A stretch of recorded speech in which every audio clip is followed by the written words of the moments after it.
Hey everybody. Kind of sound like a train, doesn't it?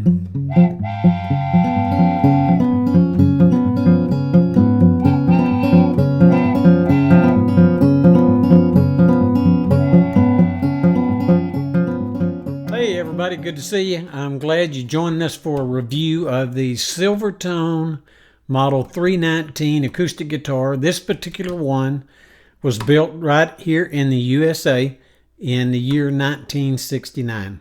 I'm going to tell you how I came by this guitar. So I got a soft spot for guitars, acoustic guitars, but I've kind of got a soft spot for older guitars. I hate to see them end up in a trash can, which is where 90% of these probably ended up.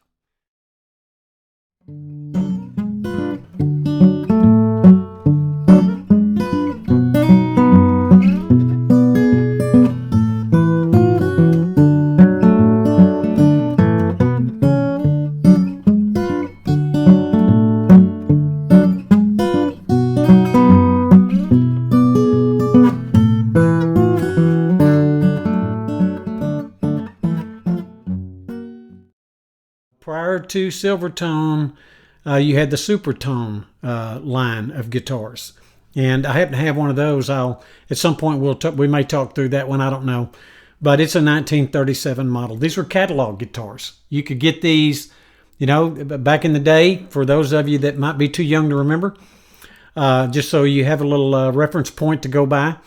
Instead of looking at the internet, we used to go to a catalog. We would look and see what we wanted, and if we were if it was something that we really wanted as kids, we would just tell our parents, hey, I really like this. And then they would decide, all right, well, do I have enough money to take care of this and, do something for Christmas or something like that. But I had a few guitars as a young child, which if you've seen any of the other videos, you saw the first two guitars I ever owned was an old acoustic, and I can't even remember what kind of an acoustic it was. It was very likely a Silvertone model of some kind.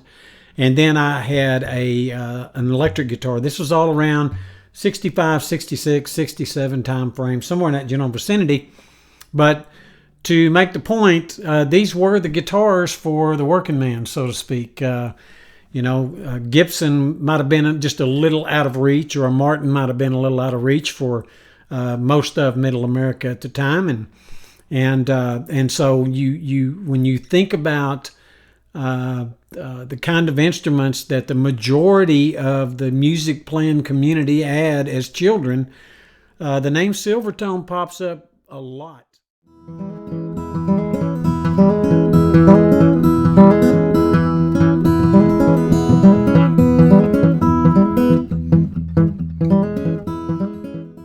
Let me tell you how I ended up getting this guitar in my hands, okay? I got this guitar in my hands because I really wanted to pick up one of the older American-made Silvertones. And so I was looking around on Reverb, and I ran across a guy named Scott Baxendale. Nice gentleman, very nice gentleman, who takes these old clunkers, for lack of a better word, and breathes brand new life into them.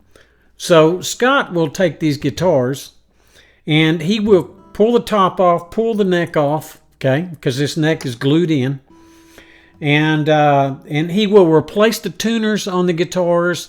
He will clean everything up. He won't touch the finish on these guitars unless he's repairing a crack or something needs to be done, plugging a hole, that kind of thing, because a lot of these the necks definitely by this time need a neck reset, which is pretty common on these older guitars like this, whether it's a Gibson or anybody else or Martin or somebody else.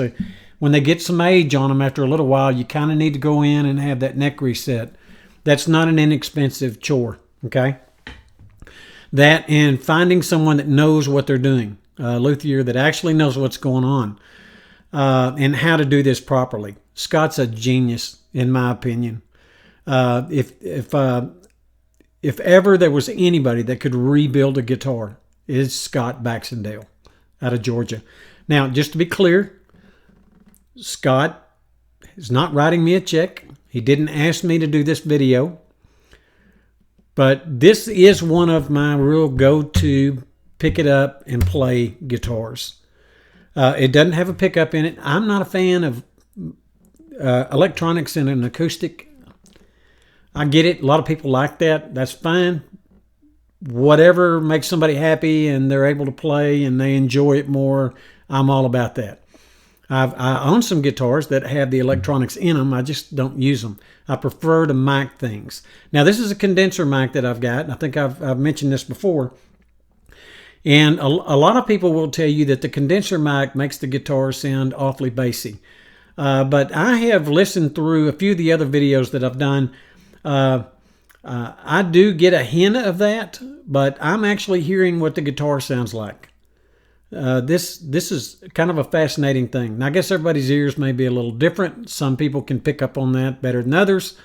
I'm not one of those people. I think I've got decent hearing, but when you use a microphone, a condenser microphone, this is a Shure mic. If you use a good condenser microphone, and you have the proper distance between you and the mic, and you got the volume set about right, I think you can get a pretty decent idea of what something sounds like. Now, somebody out there will horribly disagree with that, but that's okay.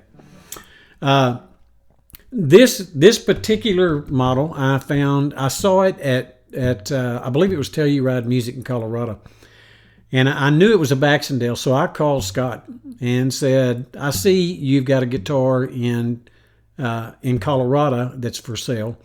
What can you tell me about that particular guitar?" And he told me this was one of the nicest guitars from the get-go that he had taken apart and done any work on ever.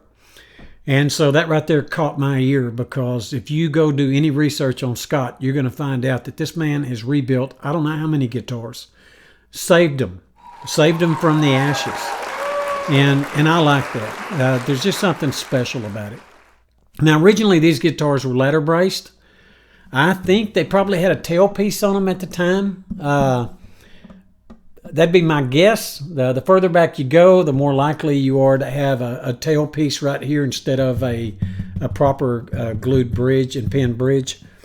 But anyway, he took the guitar apart, redid everything, replaced the bridge with a rosewood bridge.